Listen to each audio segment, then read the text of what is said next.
If you are a partner of the Alka Center, raise your hands.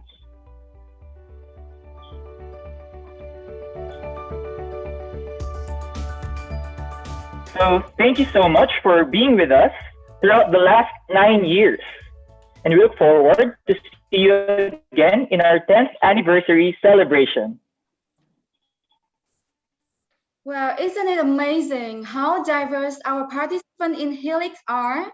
We'd love to hear from you throughout Helix. During most sections, your mic will be muted, but the chat box is available for you to share your idea and comment anytime. So this is a conversations, remember, not a one-way webinar. Now let's get on with the highlight this morning.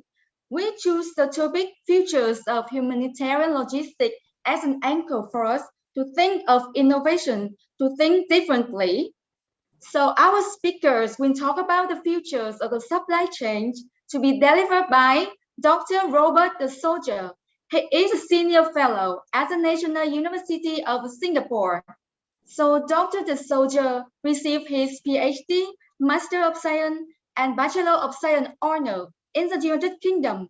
He is a chartered engineer, member of several professional institutions, and serves globally on multiple industry, government, and academic committees. Most notably, Dr. de Souza is proud recipient of the Public Administration's Medals by the President of the Republic of Singapore. Dr. de Souza is a seasoned industrialist, academic, and entrepreneur, and one of his passions is logistics. Dr. Robert de Souza is the Executive Director and Chief Executive of the Logistics Institute, Asia Pacific, at the National University of Singapore since 2003.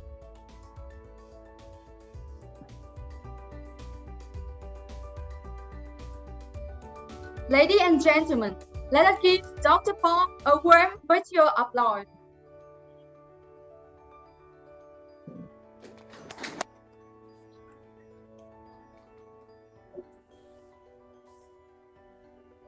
Good morning.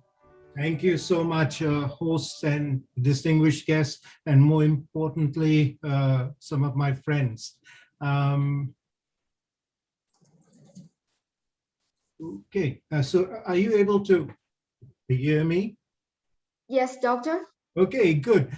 So that was a long introduction, and I was kind of hoping that you would just address me as Dr. Bob, as all of you know me, so, or just Bob to my friends, yeah. So I kind of wanted to share with you what some of my thoughts are on the supply chain, and I wish that I could have been there in person, but we are doing this online, so I'll try to make it interesting, and I'll try to keep to the 20 minutes you asked me to. I wish you had asked folks to put their hands up if they were actually supply chain professionals, and then I could skip 15 minutes of the slides. Yeah, so I will try to share my screen now, if I may. Yeah, just allow me with no technical hiccups. If I do that, it says the computer will stop. Let me just actually, okay, I'm going to share my screen. Yeah.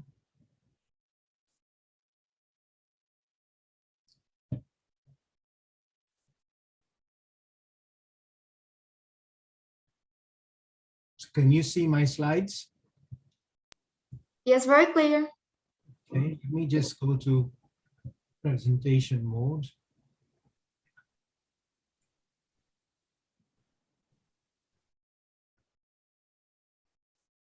Oops, I lost the button.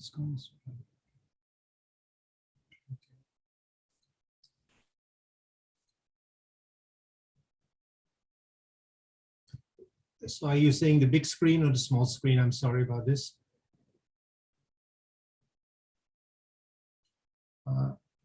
Gainer or Pete, are you seeing my big screen, or are you seeing the smaller screens? It's on the big screen, Dr. Bob. Okay, thank you. So let me, without much ado, so let me jump straight in. First of all, I was asked to talk about the futures of humanitarian logistics. I kind of changed the area a little bit because a lot of you might be supply chain professionals. So I actually indicated it as saying, let's strengthen the logistics capability in the disaster preparedness and response. Yeah. And so when I started to look at that, I kind of said, what kind of research work is being done across the world? And when we started to delve into this, and I must say I had limited resources because of the semi-lockdown in Singapore. So I tried to draw on my laptop as much information as I could. We are the Logistics Institute Asia Pacific. We are housed at NUS, and we look at a number of areas essentially in commercial logistics. So it's been an interesting year and a half because before 2019 or 2020 proper, we were always asked, you know, what can the humanitarian world learn from the commercial sector? And I think right now is what can the humanitarian world teach the commercial sector in terms of disaster management. So there is a dialogue happening that is very interesting for us. So let's go back. We know when we talk about disaster management, there are essentially three phases that we need to consider: preparedness, response, and recovery. And when we look at it from a supply chain perspective, what we actually have to consider is the positioning or the pre-positioning of inventory within this network across ASEAN. And as you heard from the video, there is the DELSA system. Yeah. We also know from a lot of research work, logistics accounts for 60 to 80% of humanitarian expenditures. And I think this is quite a high number for us to actually think about how can we improve on the logistics scenario. Now, when we start looking at supply chains, and for those of you who are not so familiar with supply chains, then we tend to talk about it rather simply. We say we have to plan and then we have to fulfill. Yeah, and that's as easy as looking at it. But when we start to delve deeper into this, we know there's a certain number of stages that we need to go through, and that is actually we have to source it from suppliers. We have to move it to the DELSA network. We have to store it appropriately within the DELSA network. We have to deliver it. We have to hold it, to move it and hold it at the country where it's needed. And then most importantly, very significantly, is handling the last mile in country. So a seemingly simple supply chain. When we start to delve deeper into it, that simple supply chain quickly becomes very complex. And this is something that we need to take note of in terms of touch points. So when we start looking at suppliers, there are so many suppliers and they could be disrupted themselves, or they could actually be not meeting specific requirements. When we look at logistics, for example, what kind of mode of transport are we looking at, and is it going to cross a border? When we look at storage, what are the capacities? Can we work with others to increase the capacity? How do we handle unsolicited items? Yeah. When we look at the last mile, we might have a compromised infrastructure. We have a large number of stakeholders in this humanitarian system. And most importantly, what we're all aiming to do is to meet the needs of the beneficiaries. But there is an uncertainty of where they are, what is the demand volume, but we must meet it on time. And that's the essence of supply chain management. So let me rapidly talk through four sections here. First is, what is the opportunities? What is the literature actually saying to us about the humanitarian scenario as it stands? And what is the ICT kind of solution that's in place and can be enhanced? And what conclusions can we draw? So I was asked to start off with talking to you about the futures of humanitarian logistics. I emphasize futures because there are many alternative scenarios that can play out. When I started looking at this, I said to myself, I don't have a crystal ball and neither can I gaze too far into the future. But the future is now, because when we see with the existing pandemic, it comes down to an efficient supply chain, an efficient last mile, an efficient in-country distribution network. So why look too far when we can look out of the window and we can see the importance of logistics and supply chain management as it stands. Today, it is an interesting scenario. We need to build a robust, it's got to withstand shocks, and we have to build a resilient system. That means it's got to be able to recover from those shocks. Now, where are the shocks? Those shocks are coming from supply and demand. When these two happen concurrently, or they swing like Newton's cradle, they are going to disrupt the system constantly. Yeah, and the system will never quite reach the equilibrium that we have planned to do. Yeah, so this is something that we in supply chain management, we have a number of ways for addressing this, and I will discuss this a little bit later. One of the things that we need to consider is how much does it cost to implement and execute within this network, and what is the fastest time that we can execute within this network. And that's what we're trying to do, and that's what all of us in this Helix are trying to achieve, an efficient and responsive network. Another thoughts that came to my mind, and when we start looking at any kind of stockpiles, why can't we actually virtually stockpile? That means we virtually stockpile in place if we know where the supplies are and we know that how fast they can meet a requirement. That means the lead time, we can leverage existing networks and we can come it down to marginal cost as opposed to absolute cost. And we have done this very successfully in the commercial networks, and we can transfer that knowledge into humanitarian scenarios and vice versa. So leveraging existing networks for speed and cost is something that we can look at. And this is one of the thoughts in the literature too. Something else that's emerged quite significantly is also the empowered or the connected beneficiary. He or she has access to the internet, has access to many sources of information. And as you mentioned in Helix, it's broadcast on so many kinds of platforms. So empowering that beneficiary will actually be very significant for us to look at in the future, because he is aware of what's being moved, he or she is aware of what's being moved and when it can reach. And so they'll find alternatives, maybe faster alternatives, and therefore our network must accommodate this visibility. What makes this system quite complex is who are the stakeholders in the ecosystem? What are their interests? Number 4 shows us that we can just focus on the supply chain, but if we don't have the whole ecosystem in mind, that is the institutions, the suppliers and the resources, the infrastructure providers, if we don't look at the rules and regulations governing this supply chain, then this supply chain is not going to be efficient and responsive as we had originally intended to be. So it's very important when we're looking at the future to actually look at who are the stakeholders and what are their interests. Okay, let me turn to the humanitarian scenario.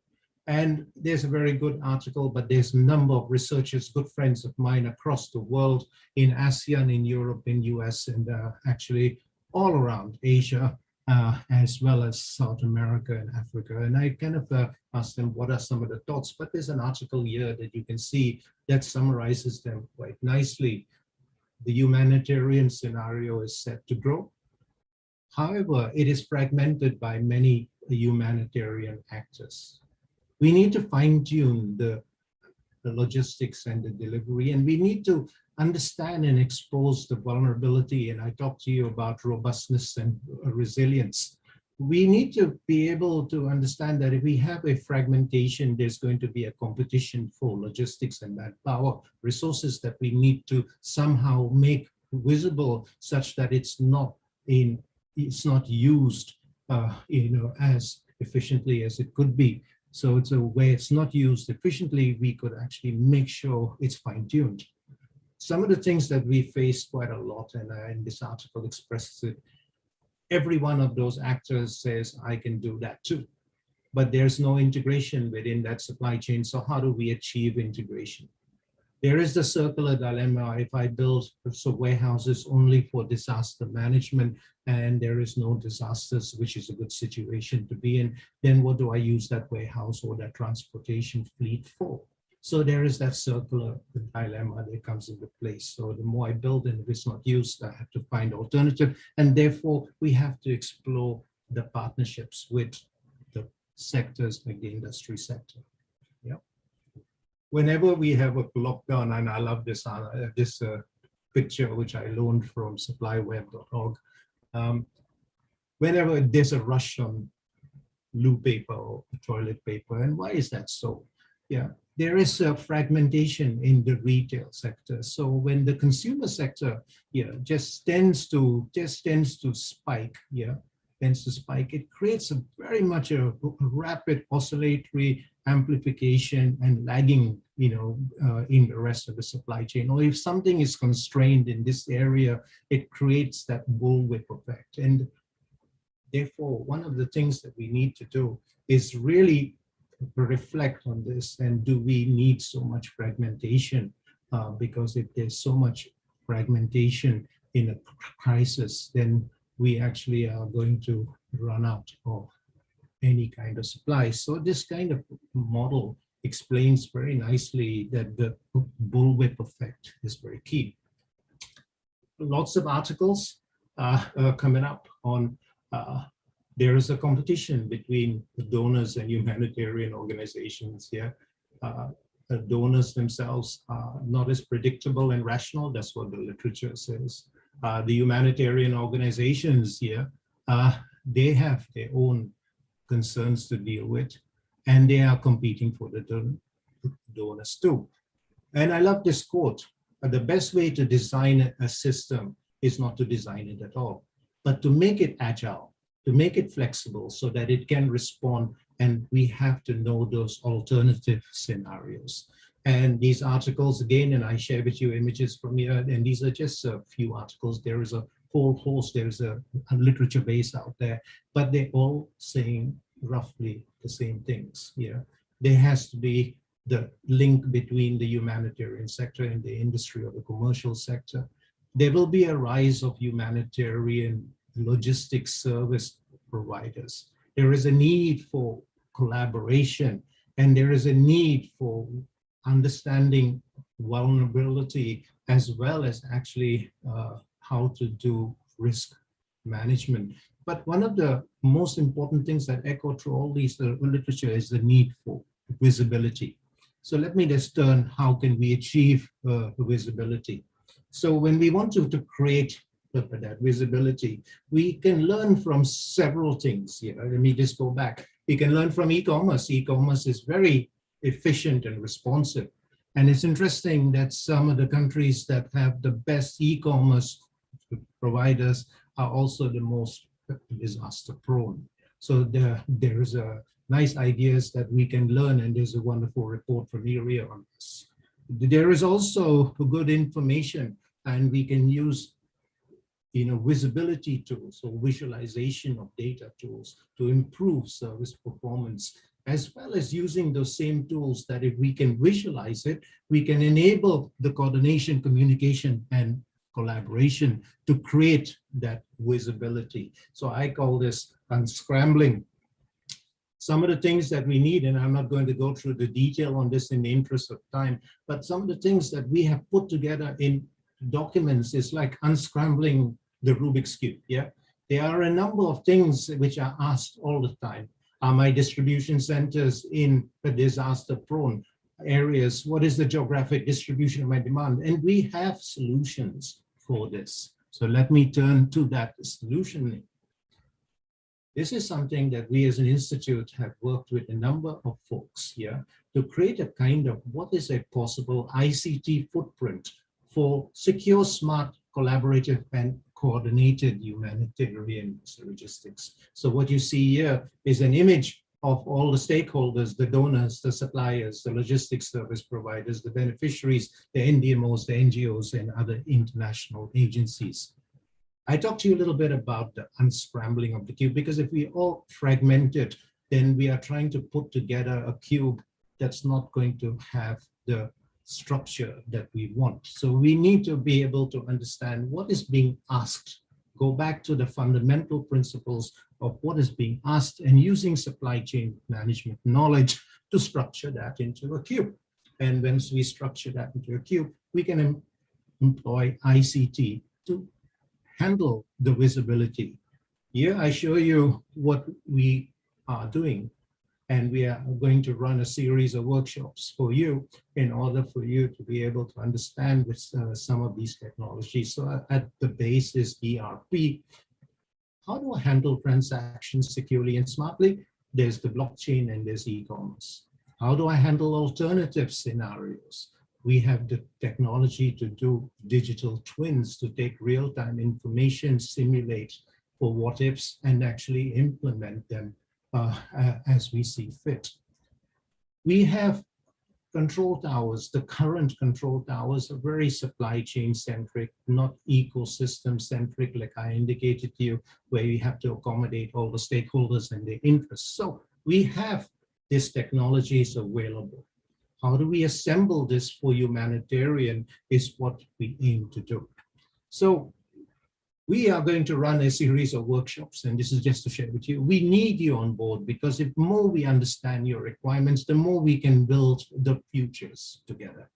Yeah, so we have assembled some of the best companies in the world to come on board and join us, and they have offered their solutions and their staffing to help us to integrate this. ASEAN has AHA Center has been great to help us to facilitate this, but none of this could have been done without the support of the Temasek Foundation International, the US aid. We've been doing this for many years.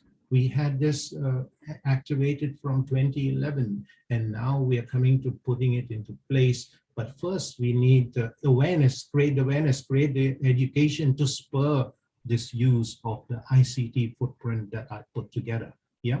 So just to recap in short, what I have said to you is that if you are going to look at crisis X in the future, and we need a good, smart, secure logistics foundation, what should it have?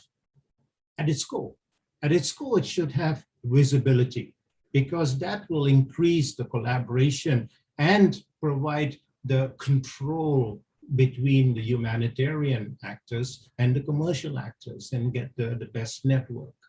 It should have goods in place, logistics execution, use the ready to respond network. Because like I told you, when you're looking at e-commerce, it could be done very fast and it could be done very efficiently.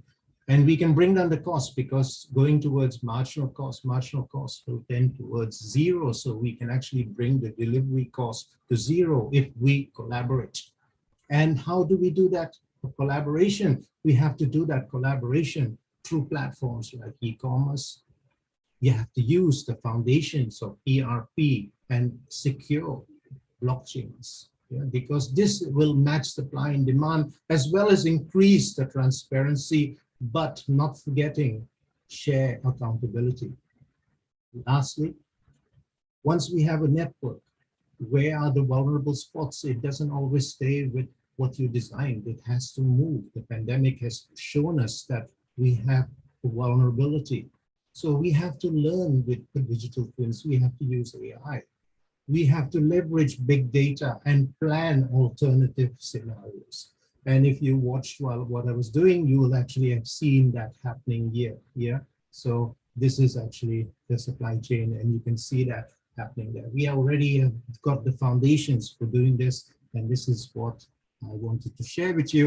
And a lot of the speakers who are coming on after me, are going to build in depth along these lines. And so when I looked at the agenda, I thought I would ease the way, but not try to go into too much depth, because I want to be able to set the scene for what's to follow in Helix. And I wish Helix the greatest of success over these 2 days, because it brings all of us together to solve the problems that need to be solved and to focus upon supply chain management, which was understated before, but now has been brought to the fore.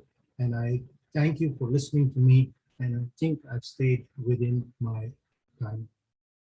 I hand back to the organizers. Thank you so much for listening.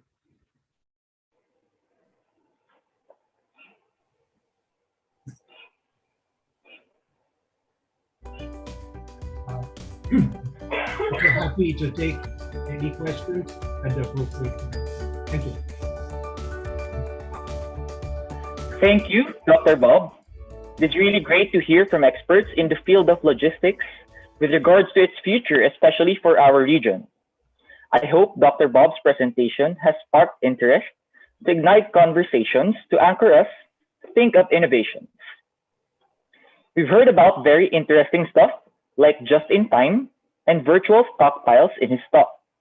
You do wonder how technology is enabling the logistics sector and how we in the humanitarian community can take advantage of these developments.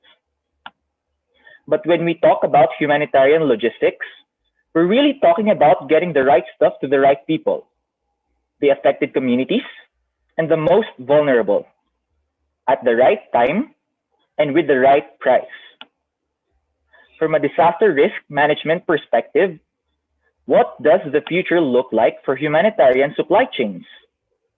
Let's hear from another expert with 25 years of versatile experience in humanitarian operations and development programs, including leading the planning and implementation of supply chain solutions in large-scale operations.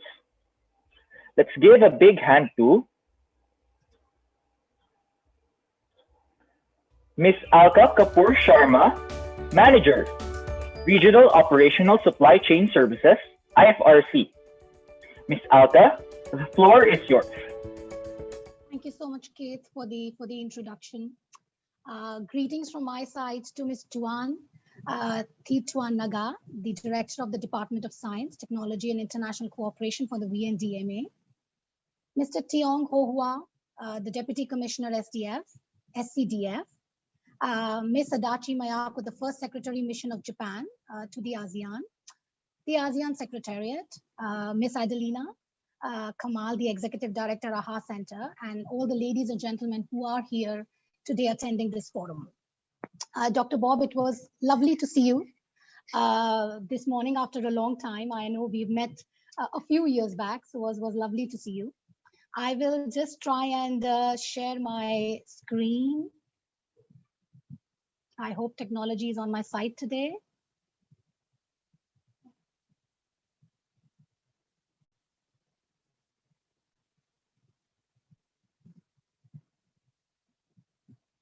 Can you see my presentation?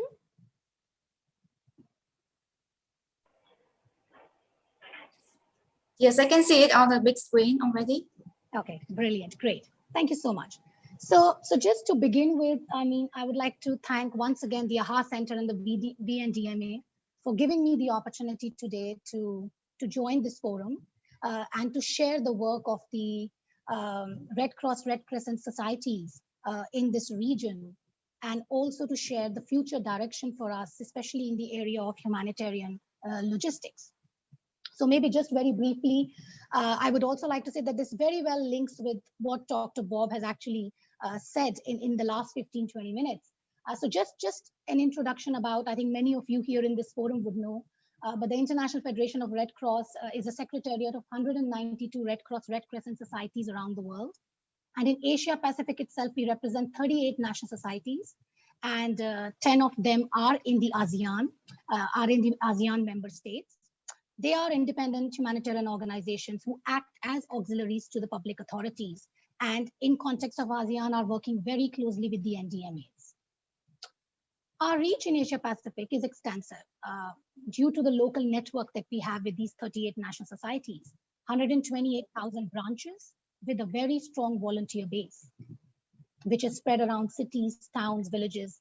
I think many of you are aware because you have some form of connection of working with the Red Cross. We have around 700,000 volunteers, and when your international and domestic travel actually came to a halt during the COVID-19, these volunteers for us were out responding to the needs alongside the public authorities and the other actors.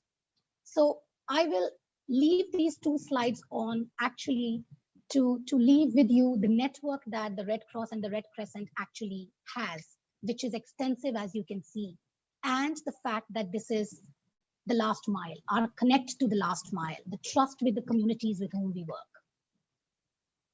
Just a quick one on since 2010, we have supported 200 and I'm sorry, my slide is a little bit that I can't actually see my own slide. Just allow me a minute to adjust a little bit.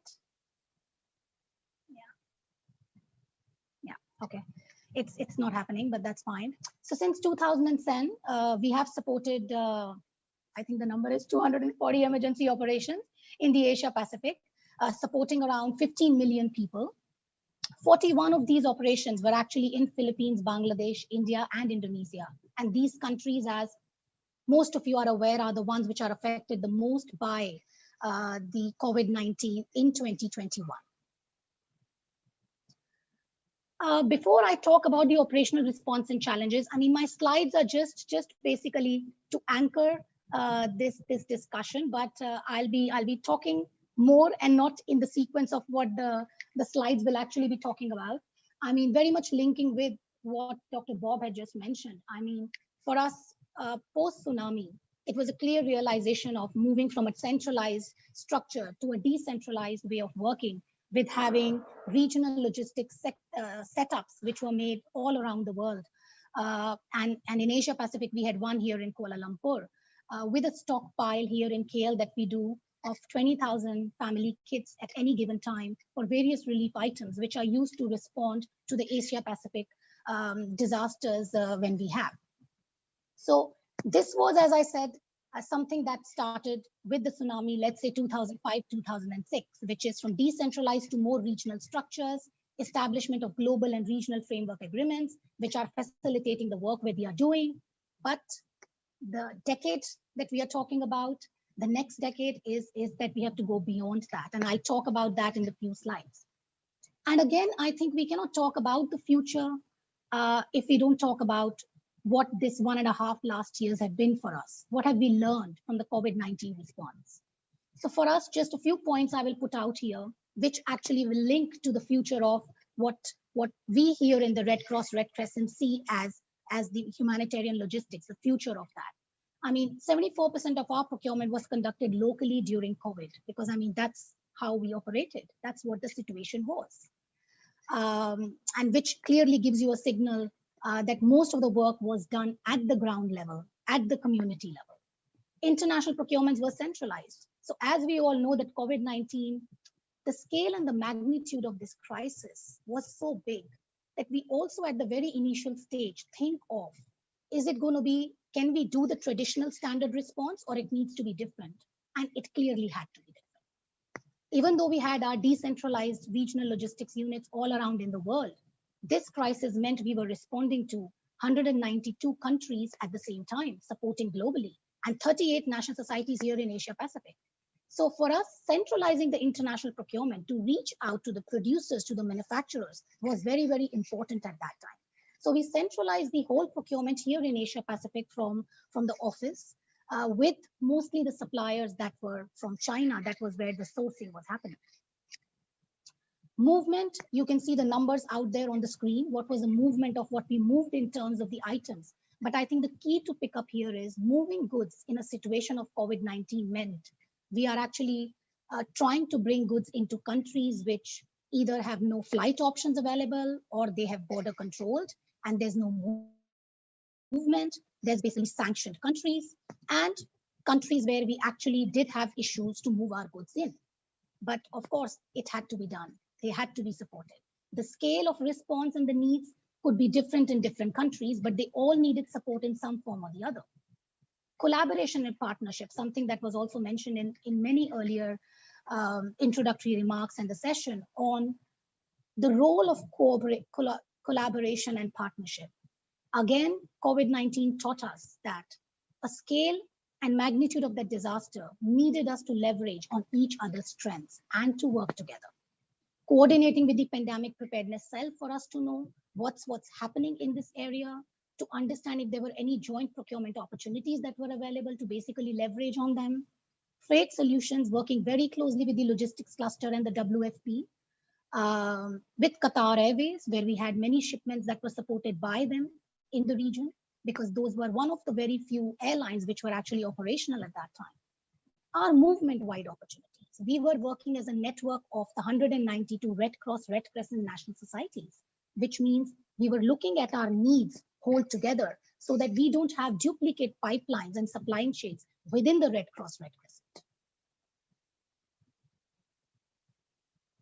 Challenges, I mean, I think many of you here who have been a part of this in the last 1.5 years would clearly resonate with things that I've stated here in terms of the response and the challenges that we all faced in responding. Clearly lack of preparedness for a pandemic kind of an emergency, a public health emergency. I think we all found ourselves in a bit of that situation of having the standards validated, having the suppliers identified, having framework agreements available. Scale of response. In my 20 years of working with the Red Cross, I've never been involved in a crisis where we are responding to all 38 countries in the region at the same time. It was different. It was unique. It really needed you to find ways to adapt and to continue to support. Shortage of items. We all are well aware of the imbalance between the demand and the supply. The quality assurance. It wasn't a tarpaulin that we had to bring to the field on ground. It was life-saving equipment that we were buying, which means the aspect of quality assurance, finding the right suppliers, finding the certified products, because we can put people at risk if actually the products we are supplying are not meeting those quality assurance standards, which meant our due diligence process had to be stricter, but at the same time a bit agile to meet the situation where it was a seller's market, which meant if a Red Cross organization has never dealt with advance payments, had to kind of suddenly provide 100% advance payments to the suppliers. So you had to adapt, which of course didn't just happen like this. There had to be effort made at different levels, and we all had to kind of work together to see how we will achieve this. But again, that comes with risks, right? To at the same time look into your risk aspect, mitigate the risks that come along with making those kind of payments that we were making. So I think restrictions on movement is not just for COVID-19, but I think this is something we experience in our regular response to operations as well, with export-import regulations also that we have in countries, which can actually provide, it can actually be a bottleneck for us in moving things in time. And in COVID, it was exceptional because in addition to import, there were many countries which had export bans. So even though you were sourcing items out, there could be that you've secured some items, but suddenly there's a regulation in country that none of those items could be exported because they were dealing with that crisis themselves. So again, situations were changing each day, and you need to adapt to the changing situations and scenarios. Pandemic ready response. The crisis is never ended. The disasters continue to happen. Philippines dealt with 4 emergency. The Red Cross had 4 emergency operation responses in Philippines at the same time in 2019 when we were dealing with the COVID-19, which meant we had to be ready to respond to those crises in a pandemic situation, which meant we couldn't have people deployed to the field, which was a challenge. There were issues in terms of doing assessment in the way we are used to doing. In the end, distributions, then the monitoring, all of that gets affected, right? So I think for us, we were in a situation where we need to be ready for what we call a pandemic ready response and adapt our ways of operating. I will not go one by one again on this slide to talk about the trends, but I think many of you will resonate with a lot of what's in here.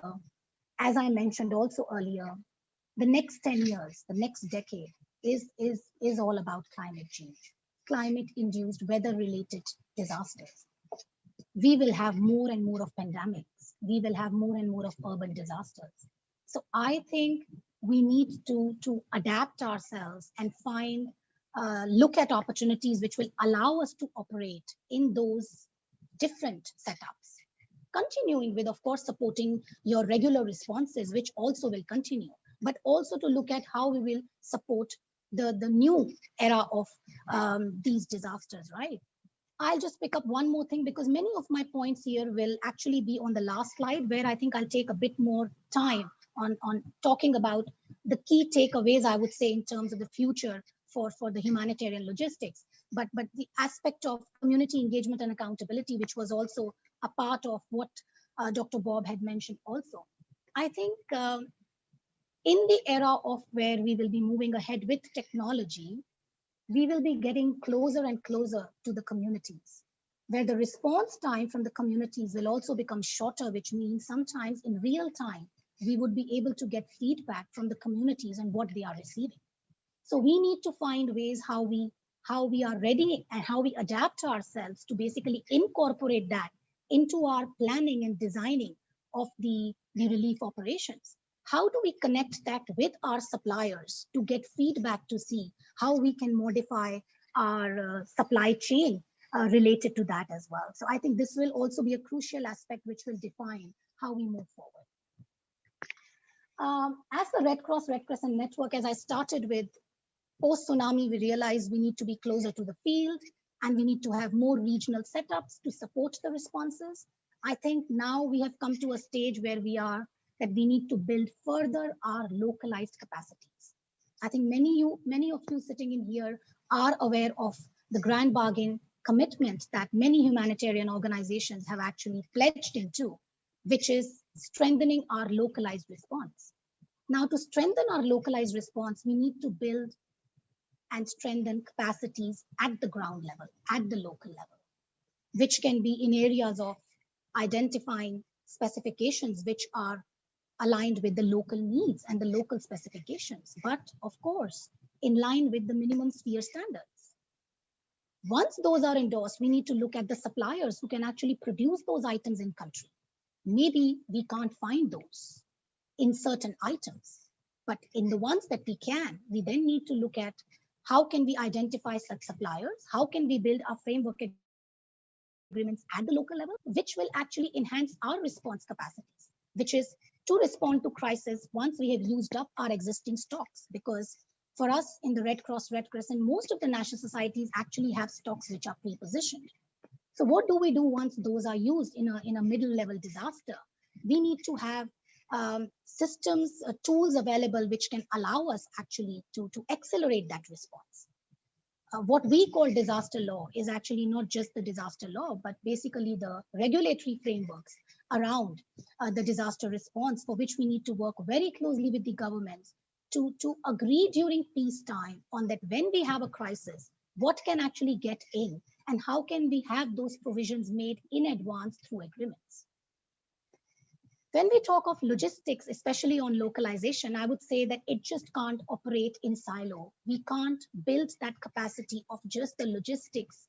It won't be able to really fly or work if the other aspects of the work also are moving in the same direction, because it's an integrated part of the bigger structure, right? Cash preparedness, I've kept it separate, but it's very much a part of localization. For us in the humanitarian sector, the future is also about cash. How can we enhance our cash preparedness at the ground level?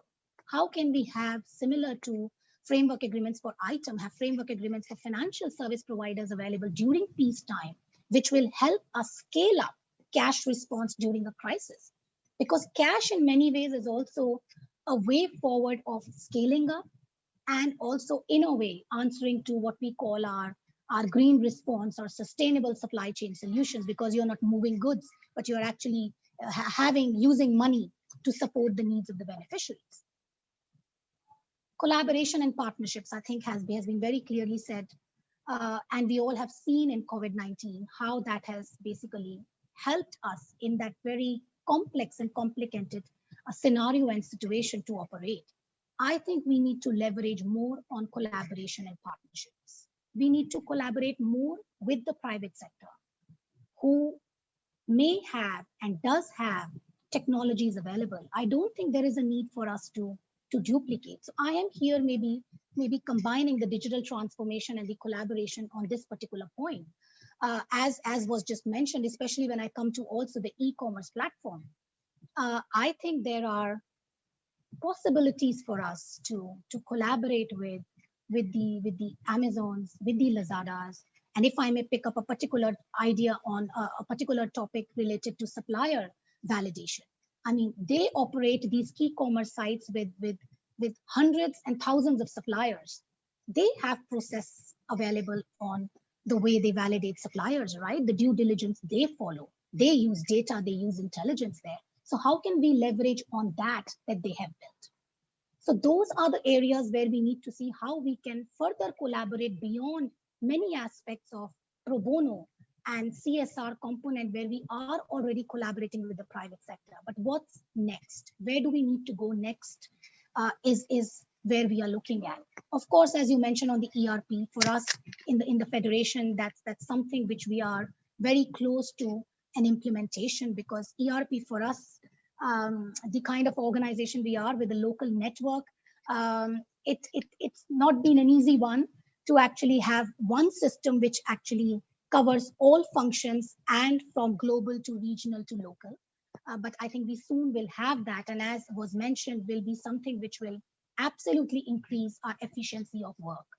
We are looking into an online marketplace for the Red Cross, Red Crescent partners to look at looking at the relief items. If anyone sitting in any corner of the world is looking for a tarpaulin, that they can click a button and they should be able to find where these tarpaulins are available, either in stocks with the different national societies or through suppliers that have been validated by us. I will not talk more on sustainable supply chain solutions, because we actually have a session coming up tomorrow where we will be actually talking about from the Red Cross, Red Crescent side on sustainable supply chain solution, but maybe just a bit on trainings, on skill share, on building capacities at the local level. So as I said, when we say we need to build and further strengthen the localized capacities, things that are being done with a structure that's been established globally to establish, for example, 5 framework agreements globally, we need a much wider structure to establish 5 framework agreements in each country, for example. And to do that, it's very, very important for us to make sure that those capacities are built at the ground level. And hence, talking about competency-based training programs that we need to create. Skill sharing. For us in the network, I think, which I started with as a slide, I think what we enjoy as the Red Cross, Red Crescent network is the network that we enjoy. So we have, what should I say, people available at the ground level who have that experience, the hands-on experience, the field experience. But if we can enhance with some specialized skills related to those tasks, I think we will have more capacities at the ground level who can then help us with our localization preparedness. When we are talking of collaboration and training and participating and working together, I mean, under the One ASEAN, One Response, I know that many of the Red Cross, Red Crescent National Society staffs are a part of the NDMA trainings and would be in future a part of the ERAT teams that will be deployed during a disaster crisis. I mean, these are where we are, when we are building capacities at the ground level, that they are basically helping us in the overall response that's happening at the ground level in country. And maybe just a very quick one on CivMil cooperation. Again, I will not take too much of time on this, but just the fact of the disaster, the climate-related crisis that we will have more and more in the next decade. I think it will also become very important that if we are looking at the assets that we need to work with, especially in the area of logistics, the cooperation with the CivMil is very, very important. And also the fact that in many countries in the region, the state-led disaster response actually does work a lot with these resources at the country level. And we need to find a way whereby, at least for us in the Red Cross, Red Crescent, our fundamental principles are not compromised, but we still find a way how we can progress and cooperate forward, I think will be the key. So for me, I think I'll leave it at this with the three key takeaways. I would say maybe the localization preparedness for us, as we said, and leverage also on the network that we as the Red Cross, Red Crescent national societies enjoy. Collaboration and partnerships. The future, the era is about strengthening the collaboration and partnerships and leveraging on each other's strengths. And of course, building capacities at the ground level when we talk of skill share, when we talk of on-job trainings, but giving opportunities to people to work on ground in the real scenarios and situations. So I think I'll stop at this and we'll be happy to take if there are any questions related to this. Thank you.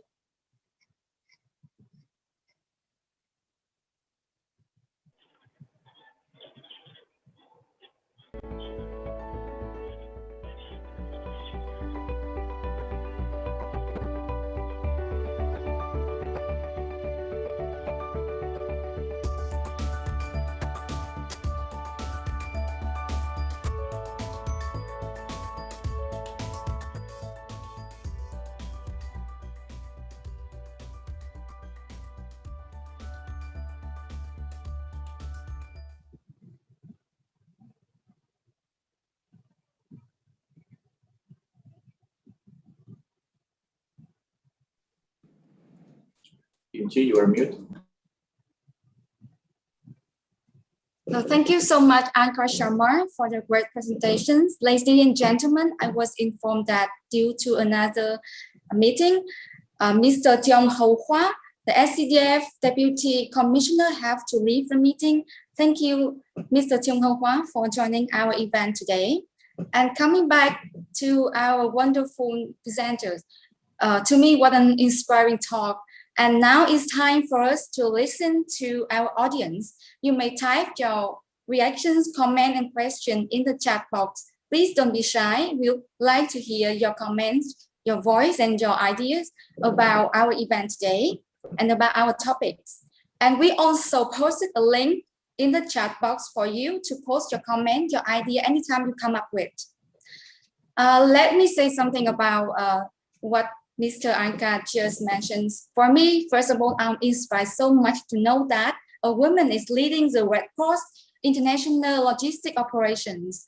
I mean that the Red Cross oversees one of the largest, deepest, and most effective network in humanitarian logistics system in the world. It's such a huge and tremendous possibilities Ms. Sharma has to carry out, right?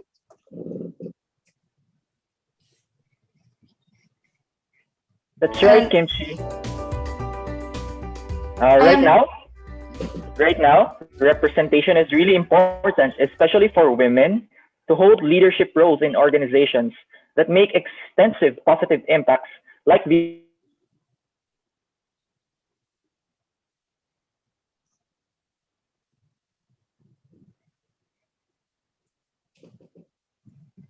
Yes, Key. I am now even more motivated to do better in my work, monitoring and disseminating information about the hazard. Professor Robert, you have shared about better visibility between suppliers and beneficiaries. This requires data to be shared by multi-stakeholders. How do you propose this shared accountability can be achieved? Thank you for that interesting question. So let me try to, let me attempt an answer, and Alka can actually jump in and help too. First of all, I think that when you're looking at accountability, what kind of accountability are you looking for? Are you looking for transparency, or are you looking for the visibility on the transaction? Yeah. So we have ERP that can do that, but we don't have ERP yet that can do it across an ecosystem. Yeah, that means you can't integrate other stakeholders into it. So what you require is the blockchain. Yeah. blockchain technologies are out there in the commercial space. They're out there for us to use in the humanitarian space. So with secure transactions using blockchain technology, it will give you a lot of that. Those technologies are the foundational elements to build that stack, that technology stack above it. Because e-commerce actually does that too. It can actually do the secure transactions, but between defined stakeholders, the suppliers, the stockholders, and actually the beneficiaries. So you have that transparency. You can do that accountability in many levels. What kind of level do you want to do that?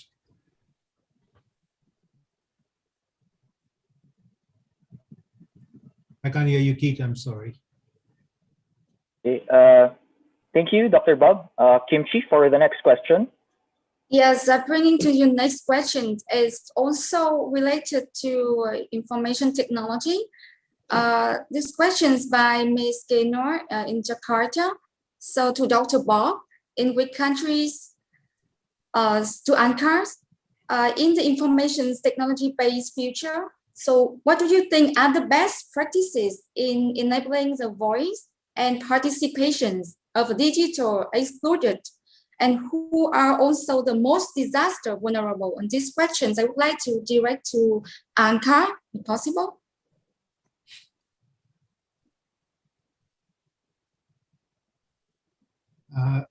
And Bob, if you can just. So you want me to start, or you're directing it at Alka? I'm happy if Alka can also answer that question. You can go ahead, Bob. Yeah. Okay, good. Thanks. Okay, so I missed the first part of that question. I think you were asking what is the digital technologies, right? Because you went a bit mute there for me, Kimchi. Yes, I would like to repeat the question again. So the question is, in the information tech-based future, what are the best practices in enabling the voice and participations of the digitally excluded, and who are also the most disaster vulnerable? Okay, so I love that expression, digitally excluded. Yeah, we are moving into a phase, and the pandemic has accelerated the digitalization of all sorts. Be careful about the word digitalization versus digitization. Digitization means moving the transactions that you did in documents online. Yeah, digitalization is actually doing something with that digital information. So when you look at it, nobody should be excluded, because as long as you have access to the internet, you have the digital technologies at your fingertips. Yeah. So which countries are most, well, I shared with you some interesting reports and said to you, those countries that are very good at e-commerce are also the most vulnerable. Yeah. But they do very well with e-commerce, because in e-commerce, you also need to move things within 72 hours. Yeah. So you need to cross an archipelago, which is very complex. Yeah. So you can handle it. So those countries that are most vulnerable also have the digital space. But is that the digital space completely integrated across the ecosystem? Yeah. This is the issue that we face, and that's why I was saying the control tower. It's the I can do that too. We will hear that from a lot of NGOs, NDMOs. I can do it. But if you're not integrated with other NDMOs or other NGOs, or you don't come together to collaborate in that higher level, then that integration or that control tower will not give you that transparency or that visibility.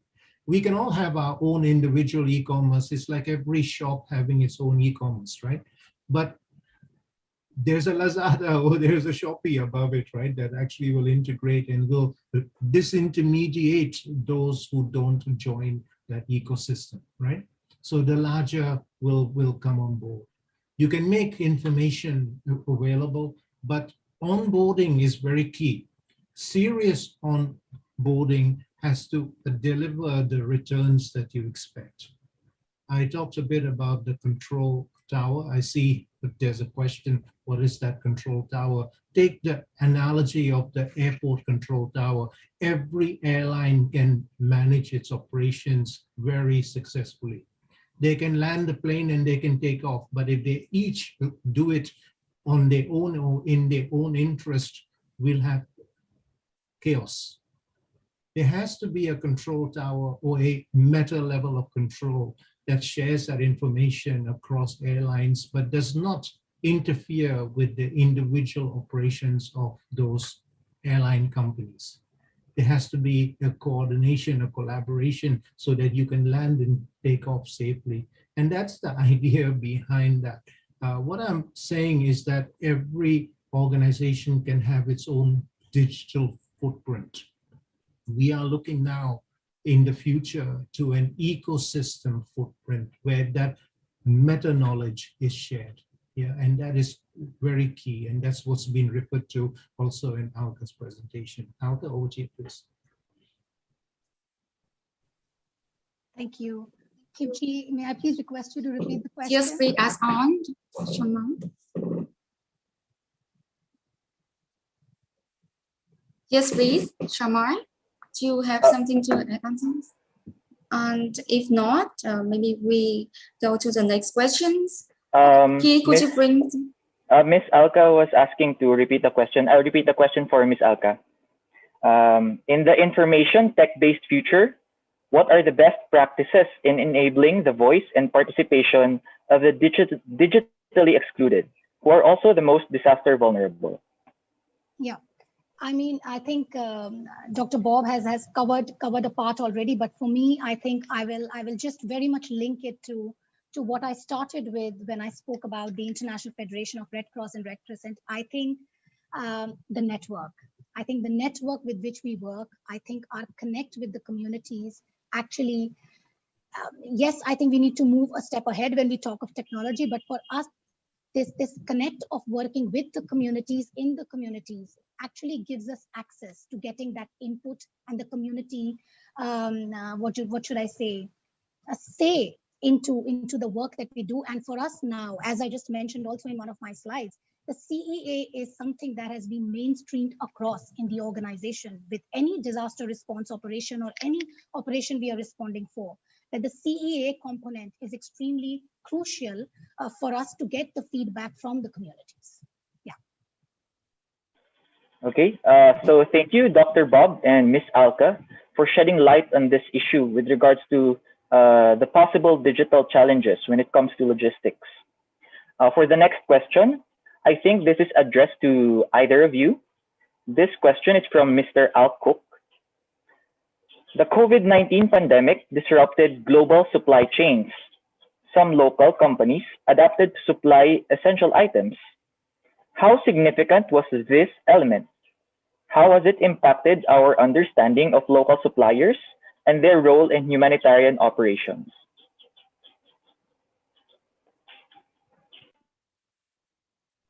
I'm happy to go on this one, Dr. Bob. Yes, please go ahead, and then I can add it a little bit. Yeah, great, thank you.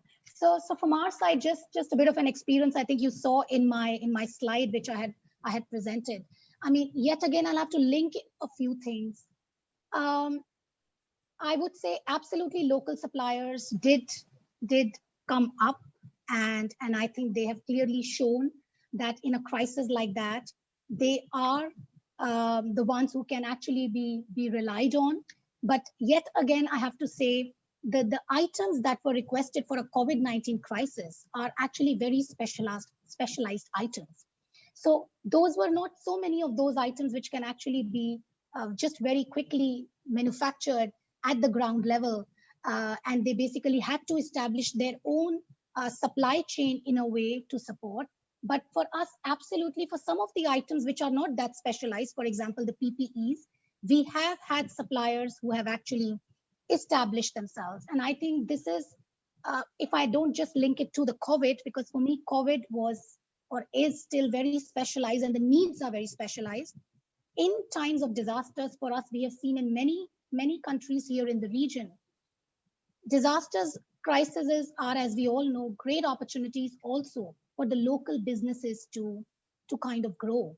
And for us, I think this is an area where we want to do more when I talk of localization preparedness, is to identify the items that can actually be sourced locally. But we'll also find items that cannot be sourced locally because, yes, it's an item needed for a response in country, but it's a specialized item, and even the local suppliers are actually importing them from outside. So then I don't know if you're really building the localized capacities. So I think for items that local businesses can actually manufacture, we will have to work together with them to let those local businesses learn and grow, both from an aspect of manufacturing, but also from the aspect of accountability and compliance. Because this is one point that keeps coming out in the sense of working in the local level. And I think there is a role that we have to play to bring those local businesses up to that level. Yeah, I'll stop at that. Thank you.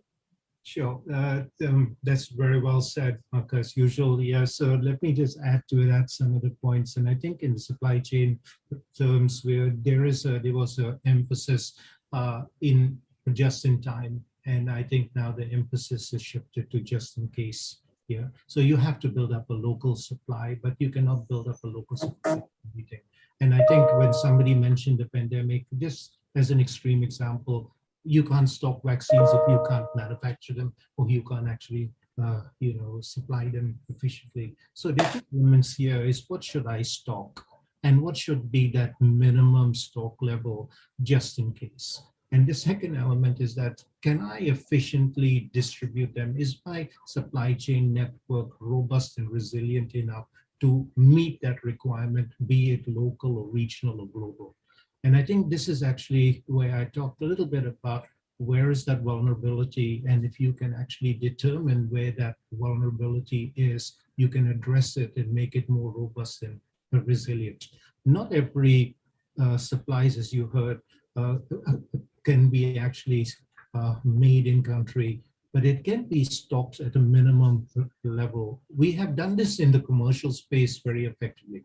Let me give you an example. In the commercial space, we do it for, for example, if you want to do MRO, which is maintenance and repair, where do you stock spare parts? If you want to be able, if you put spare parts in every country, it's very inefficient because you don't know where the usage or the utilization may be. So the trick is actually to stock it in a country and to move it rapidly through very high connectivity and low lead times to where it's required rapidly. So you don't want to stock aircraft engines all over the places wherever there's an airport. That would be disastrous and high cost. You want to be able to stock them in a location where it can be moved very rapidly and easily to where it's required. And that is the optimization in a network that's required. So it's that same learning there, but how do you know where it is in the first place? And that's what's making it visible is very key. Having the data from last disaster, I've tried so many times with my team to get data on the disasters in a consistent manner, because we don't know the basis of that data.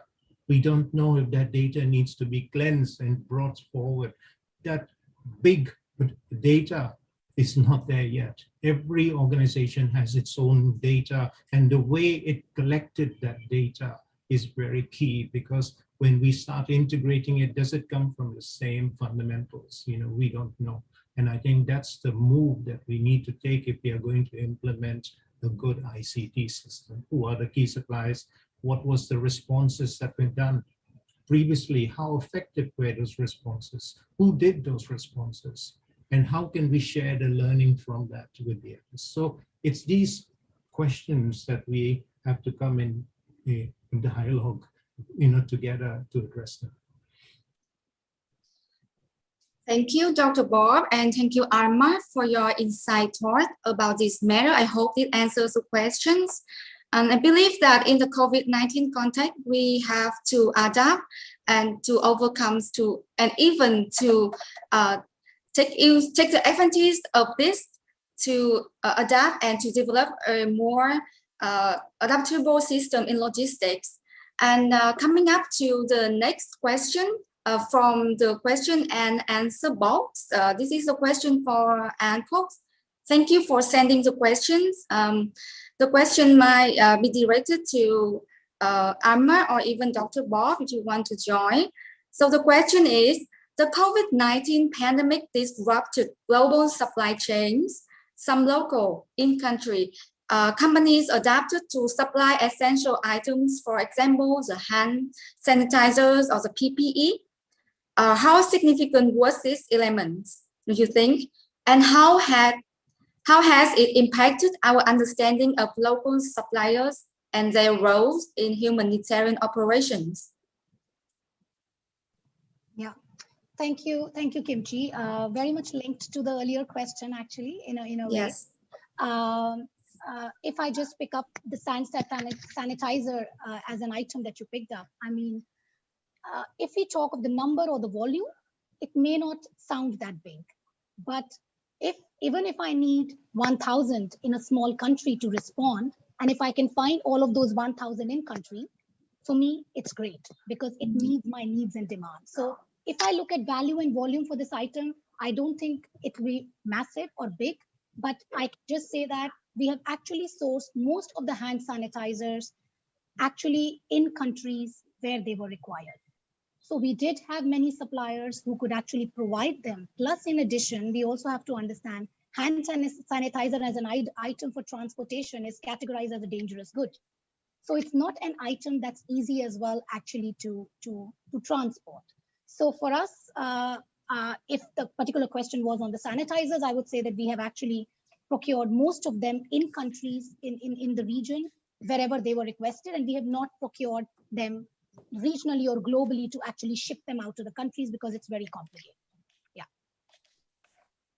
Just add very simply to that, I spoke about the effect called the bullwhip effect. The bullwhip effect is very key. I think you'll see if you go back to early 2020, no hand sanitizers on supermarket shelves. If you look at now, 2021, we have learned significantly there's an abundance of hand sanitizers. The same with masks. Yeah. So when we look at it, it's a very common effect in the supply chain. Yeah. A very small change in demand, but a spike in demand in the consumer location can create that ripple effect all the way up the supply chain to the suppliers. And when the suppliers, the lead time accommodated, start to produce it, it becomes in abundance, and then nobody wants to buy it. It becomes obsolete. Yeah. So we have to handle this through visibility. Should we know where the stocks are, and can we get them quite rapidly because we know it's a spike? Like I told you about the loo paper, toilet paper, because it's the fragmentation. If there was one source, and in Singapore there were single sources that supplied this, so to calm the market down. Yeah. So very important that if you know there is a dependable source, or if you know that you have the visibility throughout the supply chain, you know that the market can be calmed down because it's a spike, but the supply is not in disruption. In the pandemic, we really had two things happening together. Yeah, we had a disruption in demand and we had a disruption in supply. Yeah, happening concurrently that created a disequilibrium in the supply chain, right? So we, the moment you try to supply, the demand gets disrupted, the supply gets disrupted. And I love what Alka said, because it's the first time that we have to deal with disruptions in virtually every country in the world. Yeah. So that no matter, you couldn't find in supply chain management alternative strategies, like saying, where's my alternative supply? There was no alternative supply. So you come back to looking at it. What is that? And you mentioned this, continue your question, and Keith, you mentioned in question, when we have the manufacturing ability within country, can they also make alternative goods? Yeah, for example, if you're making juice, can you make, can you make hand sanitizers, because you might have the equipment for handling liquids and handling this. If you're making clothes, can you make masks? So what is that capacity that's set inside just in case, so that if you need it, you can, ramp up very quickly? That's the way we have to think about the future. Yeah. Not to say let's stock it, But who can change over the supply chains? We have terms of this, who can change over very rapidly to producing what's required just in case and switch back to when it's not required. That flexibility or that agility is quite key to this. Okay. Thank you, Dr. Bob and Ms. Alka, for sharing information with regards to the possible problems that may arise when it comes to the supply of these essential items in the face of the COVID-19 pandemic. For our next question, this comes from Raden of Brunei. I think this is addressed to either of you again. Supply chain requires immediate decisions and response of all parties, including the suppliers, donors, and beneficiaries. In case of a disaster occurs, how should all key players must take action to achieve immediate aid delivery to places hit by a disaster, especially disasters during COVID-19, where there are more barriers and challenges? Okay, you want to go first? Or you want me to go first? I'm happy either way. So please do, because we're doing very well together as a partnership. Absolutely, absolutely. So I'll take this first. Oh my God, I'm just blank on the question. Sorry, Kit, can you repeat the question? They wanted to make rapid decisions in a crisis. Yeah, I think, So just to begin with, I think, I know when we have a crisis, it's not always the easiest to actually have what we call a proper assessment. But for us in the Red Cross, Red Crescent, we actually move forward with having a proper assessment done on ground, which helps you to define the needs, because I think that is very crucial. Even though we know situation on the ground changes, and yes, we need to be adapt to it. So I think to begin with, I would say the key requirement is the right assessment at the ground level. And to do the right assessment, we need to have people who are trained to do that on the ground level, so that the information we receive from the field is right, and that gives us enough information so that we can make the right decisions in terms of how a response should look like.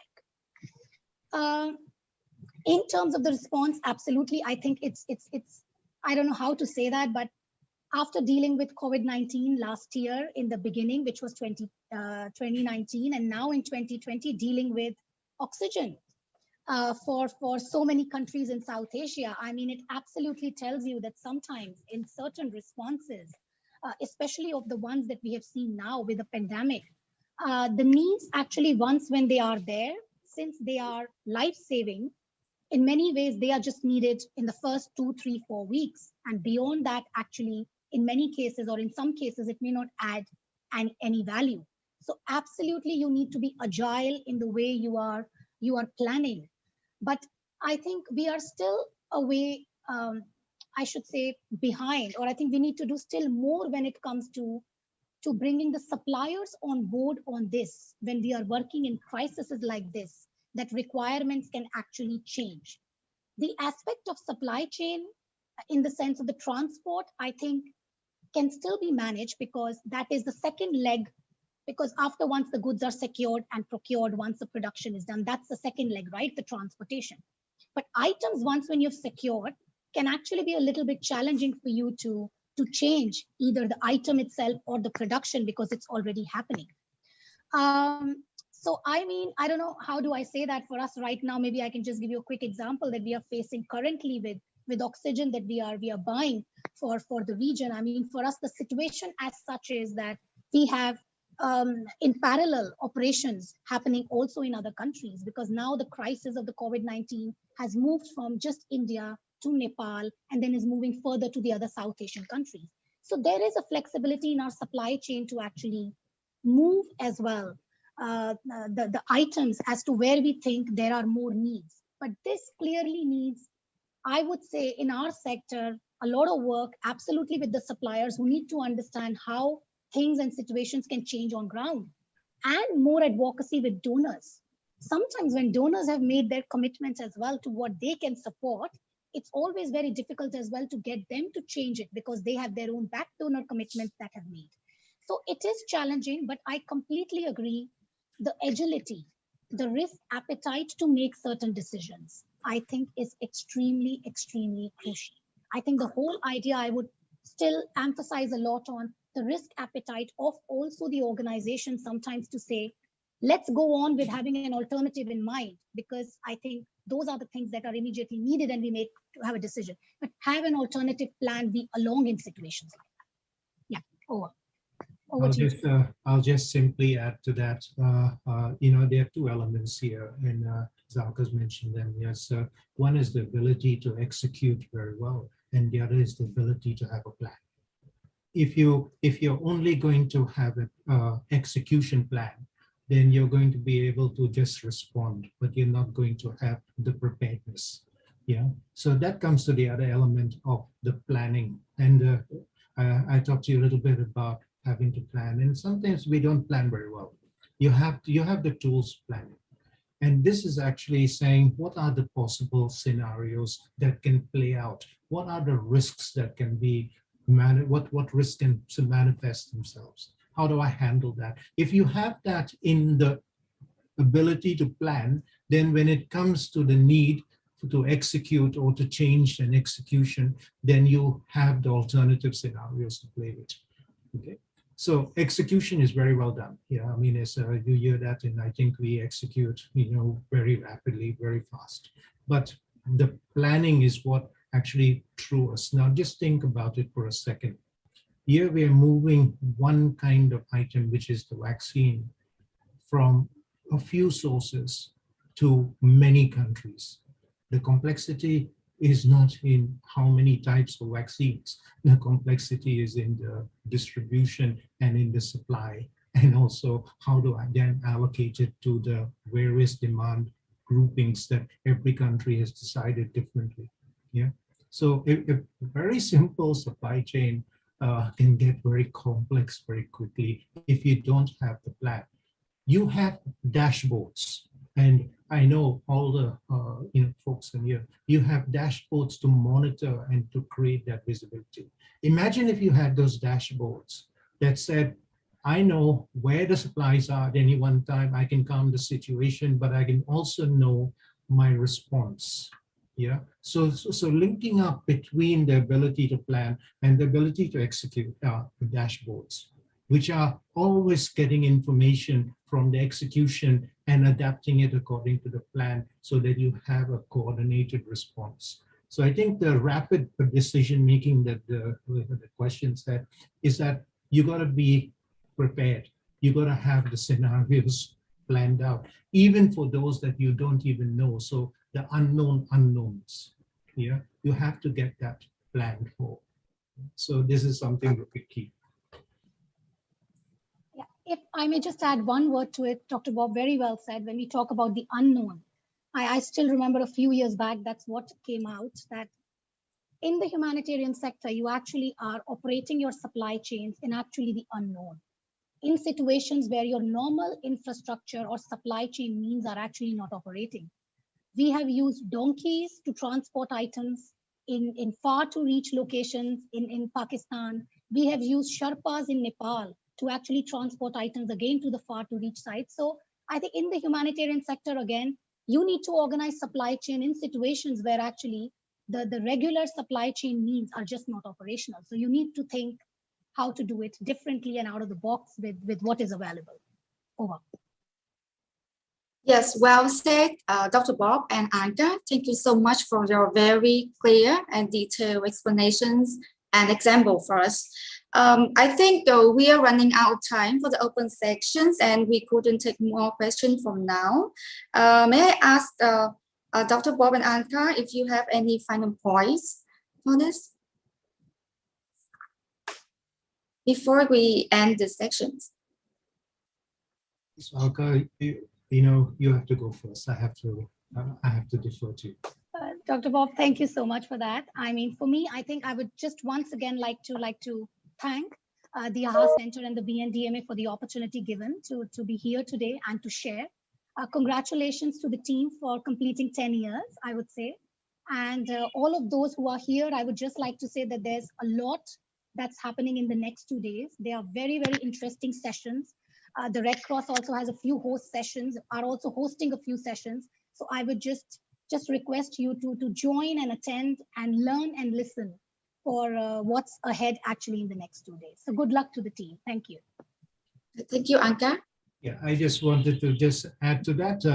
If you want to learn more, there are wonderful education institutions around the region. We are one of them. We are put together with the support of the Temasek Foundation International, USAID, and others. We have got a group of very senior, very well, best-in-class companies coming together to share what these technologies do, not to market them, but to share them, to share the knowledge, the deep dive into what these technologies can do. The workshops are free for you. Take advantage because of these workshops. You got speakers coming in from all across, just like what's at Helix. Yeah, we are supported by AHA Center. Yeah, so if you can come to those workshops, we can actually create that circle where we actually will share the knowledge from the companies, from academia, from the practitioners, and we can debate where the gaps are such that academia can actually research and solve those gaps, and the technology providers will build the solutions for you. So take advantage of that. You know, we are spending our time here with you this morning. Take advantage of that. These workshops are there for you. Sign up, come on board, and we'll do the necessary to make sure that the knowledge is transferred, and also not transferred one way, transferred 2 ways. Thank you for the opportunity of speaking to you this morning. It's been wonderful, and it's good to meet my old friends, my young old friends. Yeah. So thank you so much. Have a wonderful conference.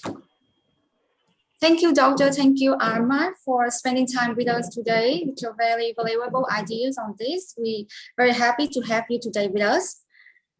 And for the questions that are not answers, we will publish summary of Helix discussions in the columns, the monthly publications of the AHA Center. Please like us in the Facebook, Twitter, Instagram, LinkedIn, so you will be updated on the most recent publications and events of the AHA Center and ASEAN on disaster management. So with that, we end our open forum today and the second part of our programs. We will now move to the third segment of our opening programs. So one of the hardest working people I know comes from the organizations I will introduce to you right now. To give us an overview of what ASEAN is doing in the area of disaster management and what is the store of the Helix, ladies and gentlemen, let us welcome to the Zoom stage Ms. Adelina Kamal, Executive Director of the AHA Center.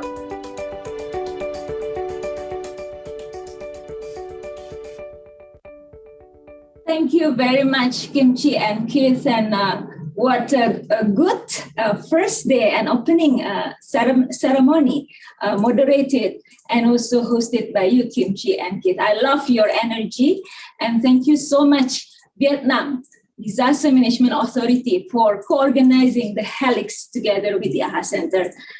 On behalf of the AHA Center, my team has worked days and nights over the past few days just to prepare for this Helix. So I'd like to thank all of our supporters and partners for supporting Helix and for working with the AHA Center.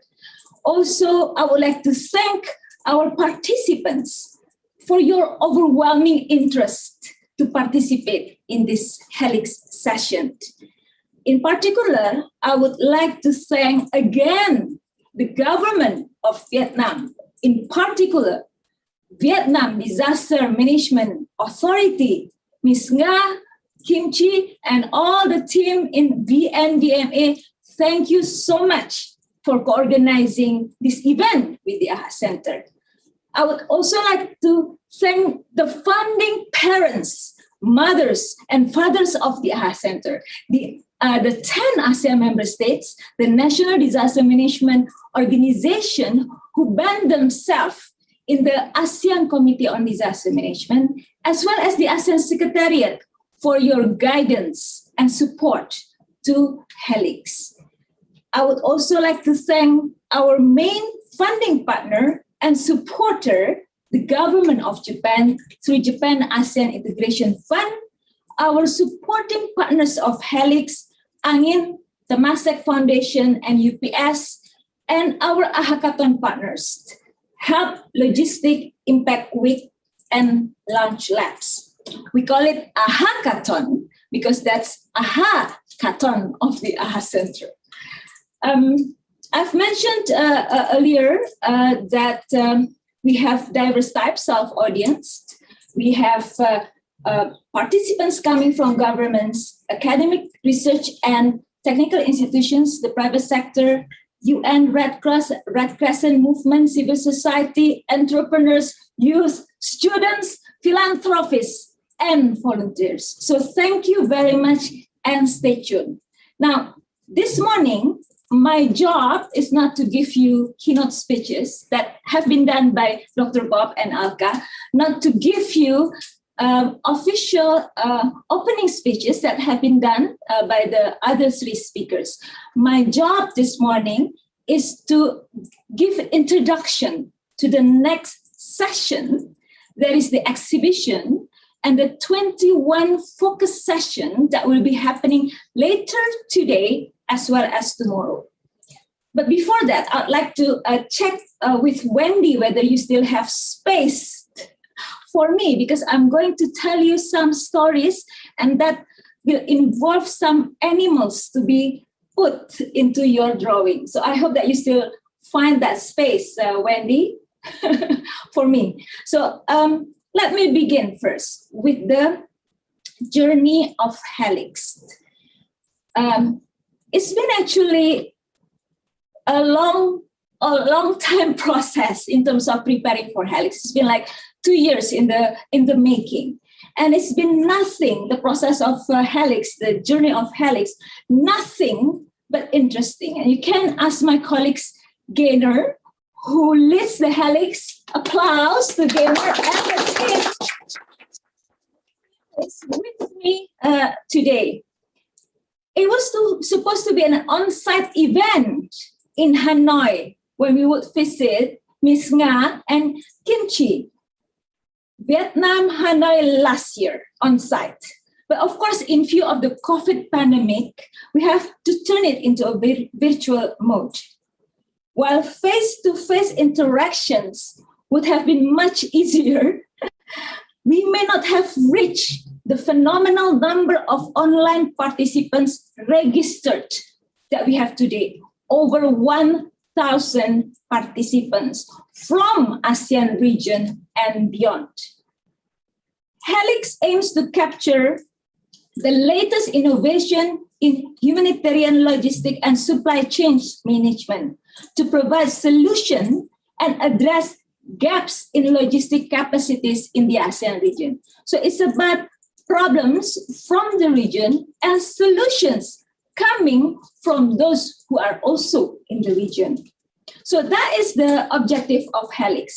And if I may, if you look at this objective of Helix, there are 3 key elements or principles that we have used in designing and organizing Helix. And Wendy, stay tuned. And I'd like to invite our participants and partners to consider these principles as well during this 2-day event. As I listened to Alka and Dr. Bob earlier, somehow these 3 principles and elements resonate.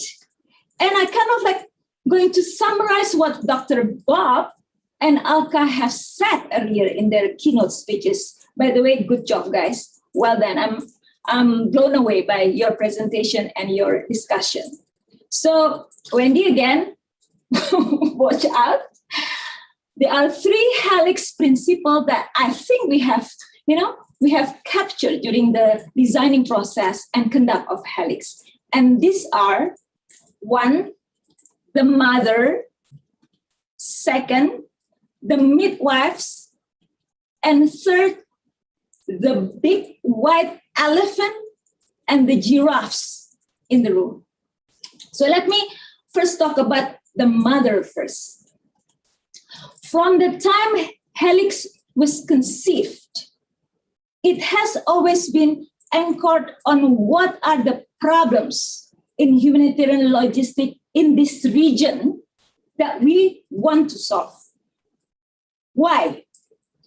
Because as Plato, the Greek philosopher, once said, necessity is the mother of all invention. And I like to modify it a bit for Helix into problem is the mother of innovation. So, ladies and gentlemen, therefore, when the AHA Center designed the format of Helix and the type of sessions that we want to have, we discussed internally within the team of AHA Center, there are 50 of us, to identify the common issues in humanitarian logistics that we often encounter on the ground.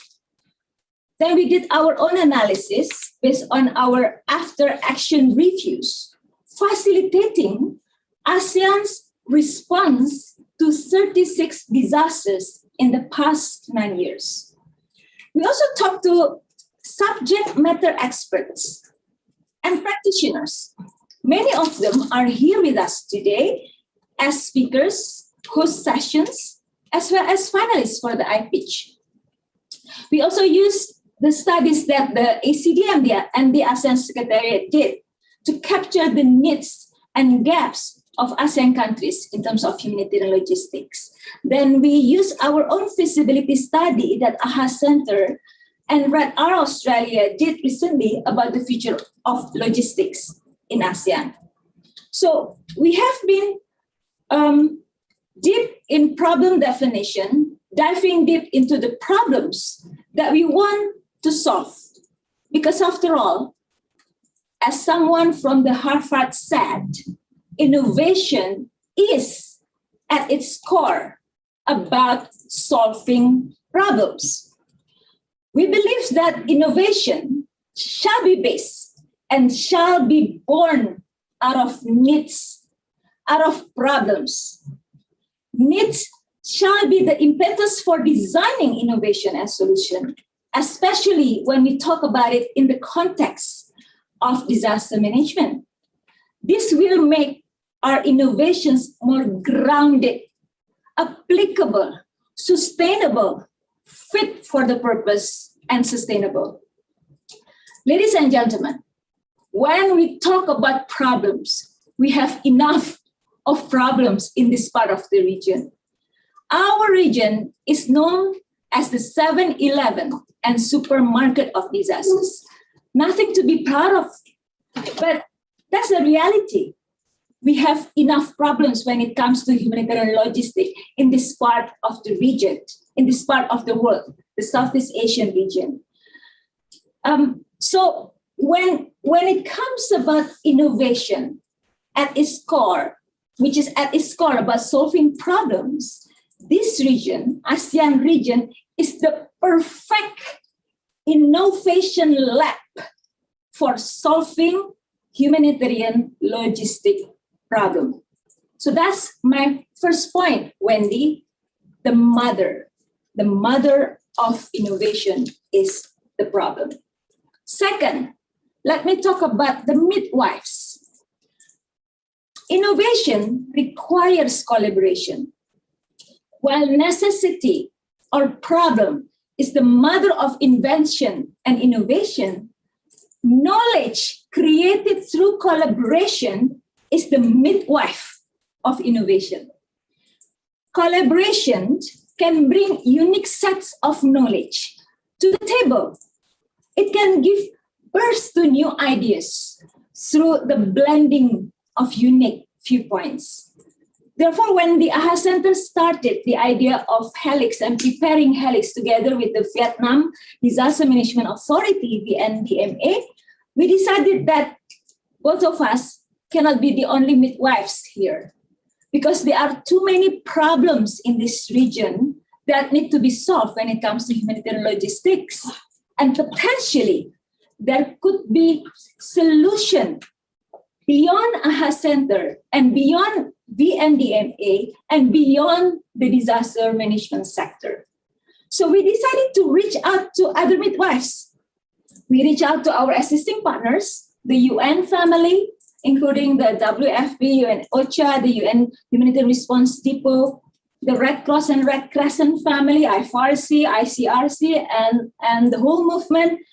Our funding supporters of DELSA, the government of Japan, the Swiss government, direct relief, our operational partners that have supported our response, such as, again, WFP, UNHRD, Red R Australia, DHL, UPS, Temasek Foundation, Direct Relief, BDC, PDRF, APG, MAP Action, and Telecom Sans Frontier.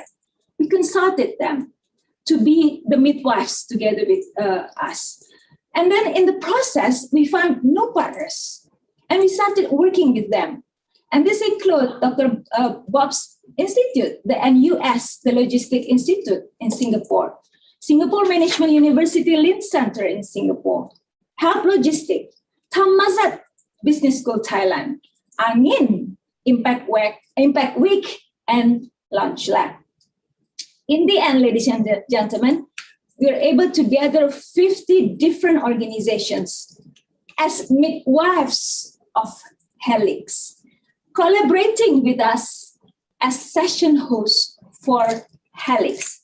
I guess that's also the reason why we have 1,000 registered participants, because that's the beauty of networks of networks. Now, I would like to suggest that all of us use the Helix session as a platform for convergence of innovative minds and ideas.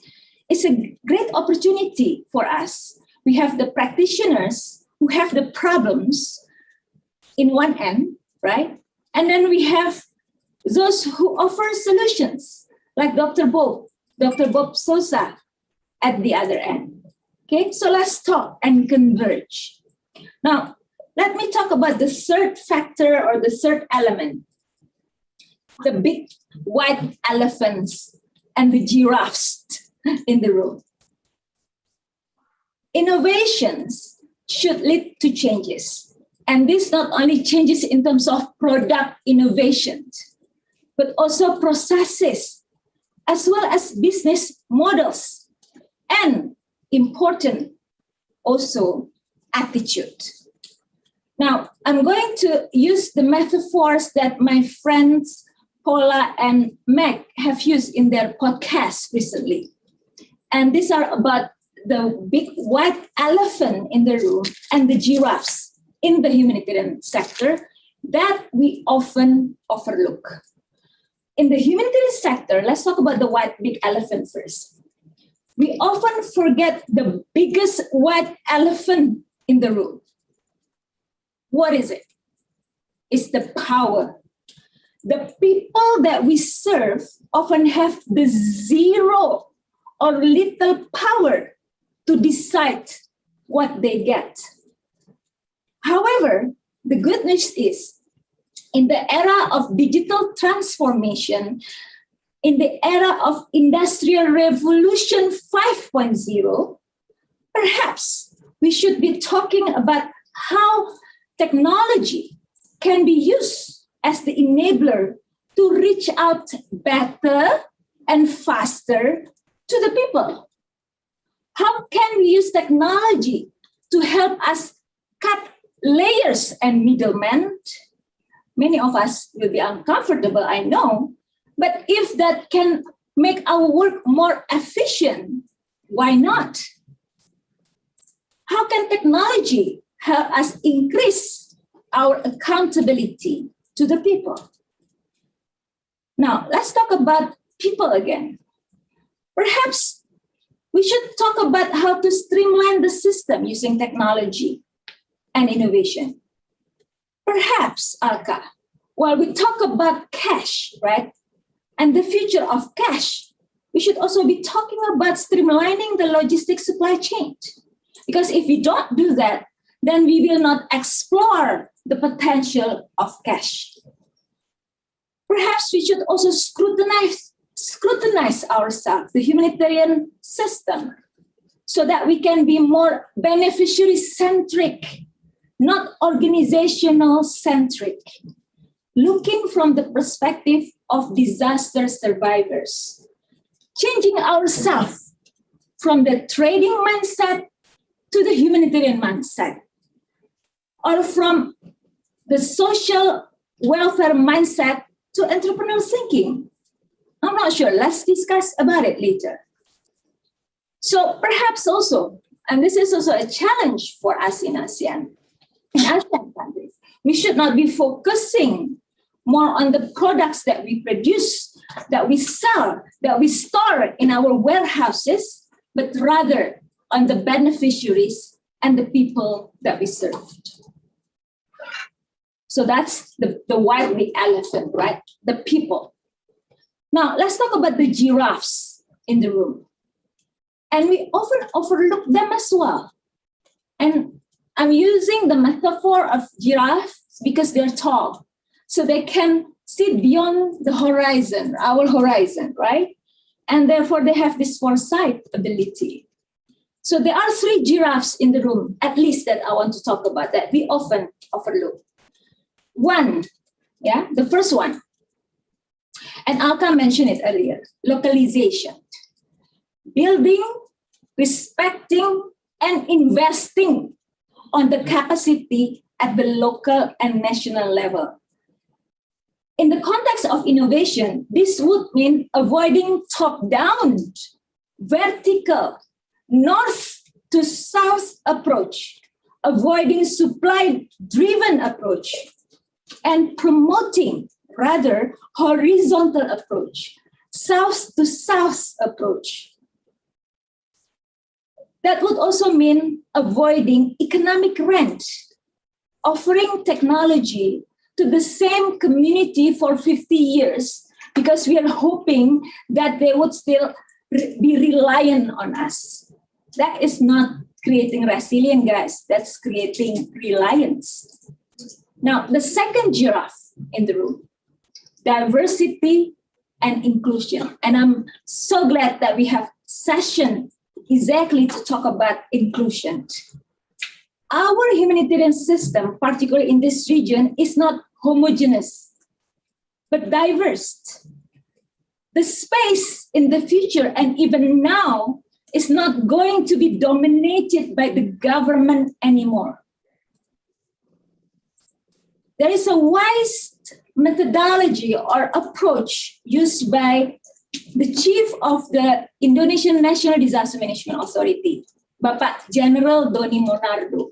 He introduced this approach called Pentahelix approach, which is applying the Indonesian principle of gotong royong or mutual cooperation among the 5 key stakeholders. And these are government, and then the people or community, the private sector, academics, and media.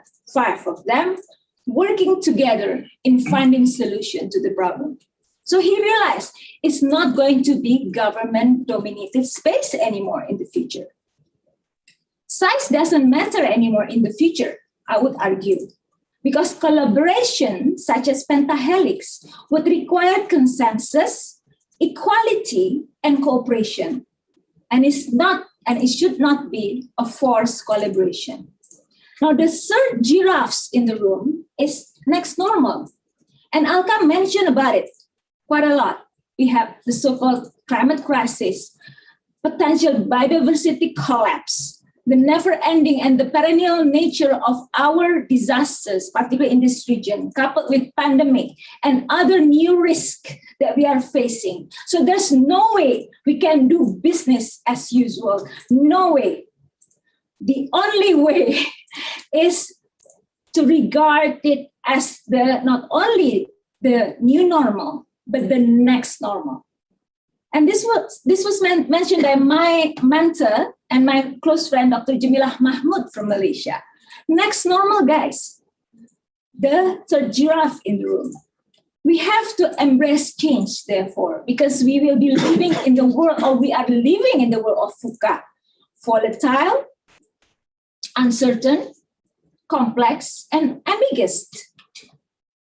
So as governments, as intergovernmental regional organization like AHA Center, and as other stakeholders and actors, we need to embrace change. We need to reward the contrarians. We need to go beyond the comfort of our boxes. This would also mean challenge the status quo to be agile and nimble and tolerate destructive change.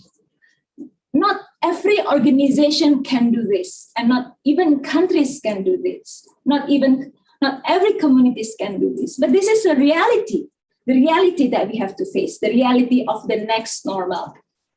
And that includes, as mentioned by Dr. Bob earlier, empowering others to feel safe, to take risk, and to innovate.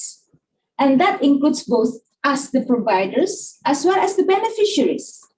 And that includes having our governments put in place the necessary building blocks to enable innovation that works for all.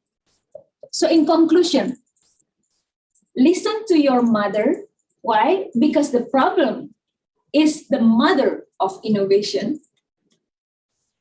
Work with the midwives, engage midwives, because collaboration with your partners give birth to many innovative ideas.